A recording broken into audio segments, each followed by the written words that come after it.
ሰላም ቤተሰቦቼ እንዴት ናችሁ? ሰላም ቆያችሁልኝ? እኔ ደህና ነኝ፣ እግዚአብሔር ይመስገን። ለሙላ ምሳ እየበላሁኝ ነውና ስታርተር እየበላሁኝ ነውና እስከዛ ድረስ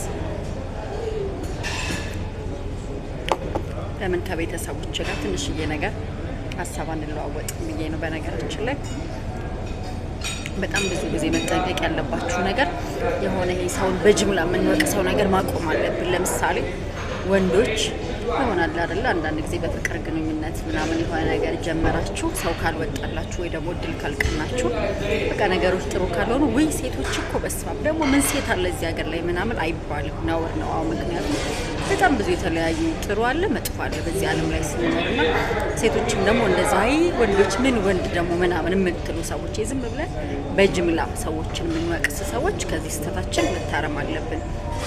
ሌላው ደግሞ ምንድነው ልነግራችሁ ፈልገው ነገር ለምሳሌ የቤት ሰራተኛ ቀጥረን የቤት ሰራተኛችን ጥሩ የሆነ ነገር ካላደረገች አይ በቃ ከዚህ በኋላ እንደው በቃ ወይ እዚህ ሀገር ምን የቤት ሰራተኛ አለ በቃ እያልን ጥበቃም እንደዚህ በቃ በተለያየ በሙያ መስክ ያሉ ሰዎችንና በጣም ብዙ ሰዎች አሉ ምድር ላይ። ሰዎች ሁሉ እንደየመልካችን ባህሪያችንም ይለያያልና በጅምላ የምንፈርጀውን ነገር ማቆም አለብን። መስተካከል ያለበት ባህሪያችን እያስተካከልን እየታረምን እንድንሄድ ብዬ ነው።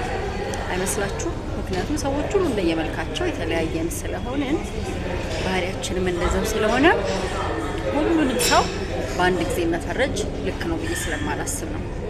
አትስማሙ?